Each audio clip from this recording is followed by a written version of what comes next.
Happy Friday to Det 845. This is Casey Hayden. I was the 14N Intel Officer Representative at last night's career fair. I showed some of these slides to some of the folks I spoke with last night, and some of you expressed interest in having them. So I'm providing these slides to your cadre, but I also want to give it a little bit of an explanation so the slides just aren't going out there without any kind of context to them. So, with that in mind, here are some considerations you can think about when looking at different Air Force jobs.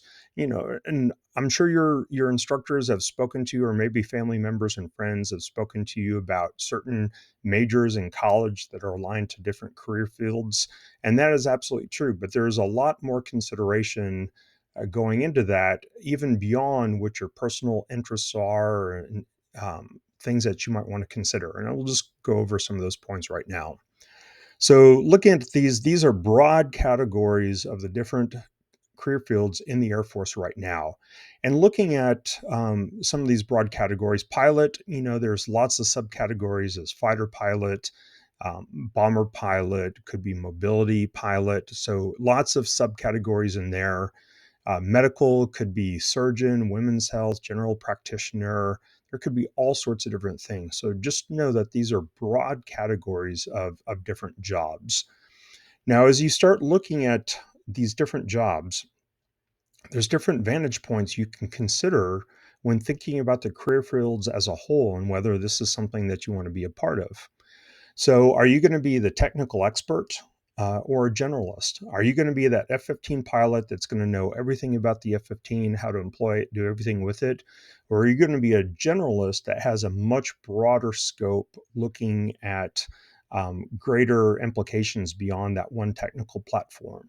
Are you going to be the individual contributor, the doer, or are you going to be the manager of the people who are the doers? Are you going to be involved in the operations themselves? Or are you going to be more of a support asset? And operations could have subcategories as operations support, which would be like intel or weather or even cyber. Whereas operations might be the flight operations themselves. And so the pilots and the air crews that are going out and flying the jets. If you're in a purely support role, maybe you're doing air-based defense security forces, maybe you're part of force support and working personnel issues or finance issues, taking care of the back office functions to keep the airbase going, and then taking care of their families that live on the base as well. So you have to consider, where do you want to be doing your daily job, being involved in operations or being more involved in the support side. What's your ops tempo going to be? How many times a year are you going to deploy? How long are those deployments going to be? 30 days, 90 days, 220 days? And then when you're not at home, what kind of shift are you going to be? Is it a straight 8 to 5, Monday through Friday? Are you going to be working all sorts of different days of the week at different times?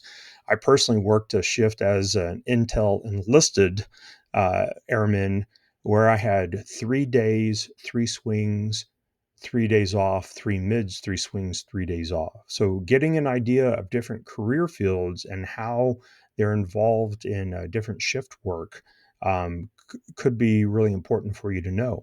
And then, even when you're not deployed and you're at home station, are you going to be heading off to the ranges in Alaska or to Nellis Air Force Base out in Nevada? So, how much time are you actually going to be at home when you're not deployed? And then manning levels in your career field. Is it a big career field? Is it small? Is it have lots of opportunity for promotion, or is it relatively, are the promotions few and far between? Do you have the ability to plateau at a certain range, or can you go all the way up to Chief of Staff of the Air Force? And just looking at something like that, Chief of Staff of the Air Force, most likely with our culture, will always be some sort of pilot, mobility pilot, special operations pilot, bomber, fighter pilot. The opportunity for an intel person to be Chief of Staff of the Air Force is very, very small. So, are you choosing a career field that will have a plateau at maybe Colonel, 1 star, or will they have multiple 4 star opportunities even if you can't be Chief of Staff? And so, you have to consider those types of things as well. When you're doing the job, where are you located at? What bases? If you're involved with C-130s, for the first probably 4 to 8 years of your career, you'll be at Little Rock Air Force Base in Arkansas, maybe Ramstein Air Base in Germany, possibly Yokota Air Base out in Japan, or Dyess Air Force Base. And those are kind of the limiting factors of where you can get stationed at. F-15s are the same way. If you're in a career field like Intel or force support or finance, security forces, you can go a much greater number of bases across the entire world and a lot more flexibility in your choices of assignments. So that's something to consider. Are you going to be inside primarily doing your job, or are you going to be outside? Are you going to be behind a desk, or are you actually going to be doing something else? Are you going to be in a classified environment where you can't talk about anything? Or are you going to be working in an unclassified environment, maybe like for support, working at the gym or something like that? The skills that you're picking up in your career field, how transferable are they to the civilian world? In other words, when you hang up the uniform, and every single one of us at some point hang up our uniform, can you take these skills and put them directly into a similar job in the civilian world? So, cyber communications officers are perfect examples. They can walk out and go to work for AT&T, Verizon, or probably 100 other companies right off the bat because of the certifications and the experience they get. Whereas if you're in a different career field, maybe special operations or something like that, your skills become management and crisis management, but sometimes we have to translate those more to a civilian employer.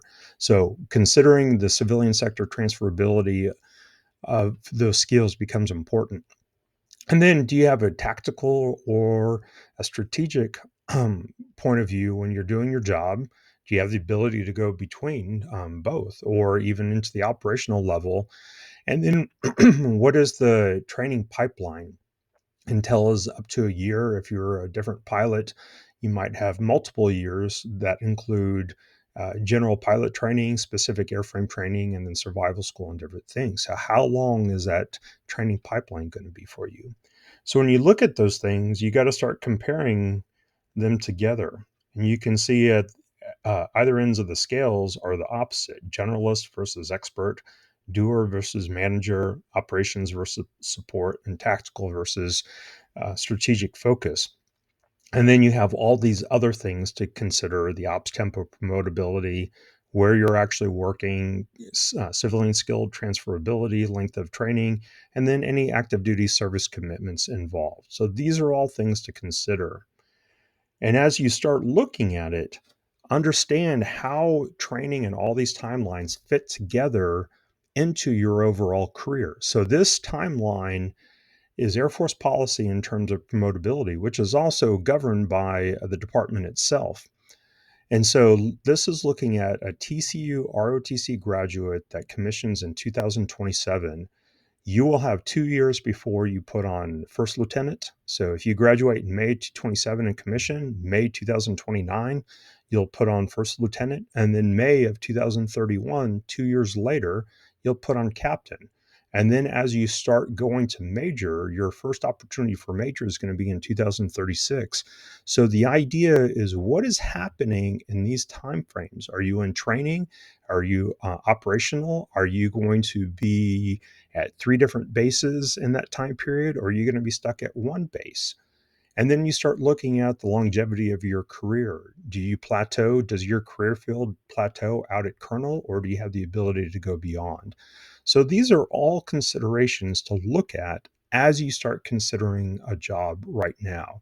There's no decisions you have to make, but these are things that you should probably talk to your instructor cadre about, your friends, family members, or anybody else that might give you an opinion or ask you a question that could make a difference in the path that you pick for yourself. So I hope this is helpful, and I wish you guys the best of luck. Take care and have a great weekend.